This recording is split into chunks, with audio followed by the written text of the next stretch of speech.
So voice fishing ని employee చేసి వీళ్ళు హ్యాక్ చేసి ఇంత డేటాని చేశారు. ఇది ఒక రకంగా చూడాలంటే this should be very careful. Voice fishing అంటే వీళ్ళు సెపరేట్ గా ఏదో హ్యాక్ చేస్తున్నట్టు కూడా కాదు, లాగిన్ అవ్వమని చెప్తున్నారు.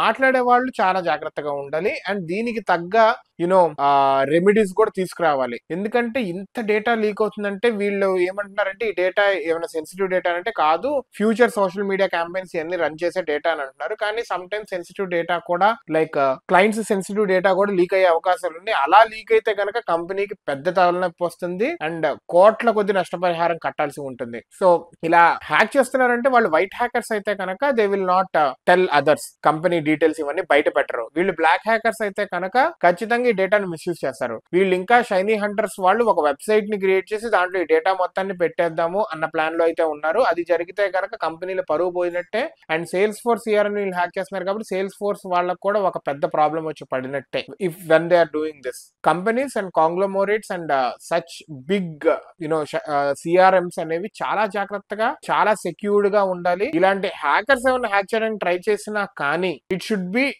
Decent enough to handle that kind of security threats. ఒకవేళ ఎఫెక్ట్ అయినా కానీ డీసెంట్ చాలా తక్కువ అమౌంట్ ఆఫ్ డేటా అనేది లీక్ అయ్యి ఎక్స్పోజ్ అయ్యేటట్టు చూసుకోవాలి. కానీ ఇంత thousands and thousands of data అనేది లీక్ అయ్యకుండా చూసుకోవాలి.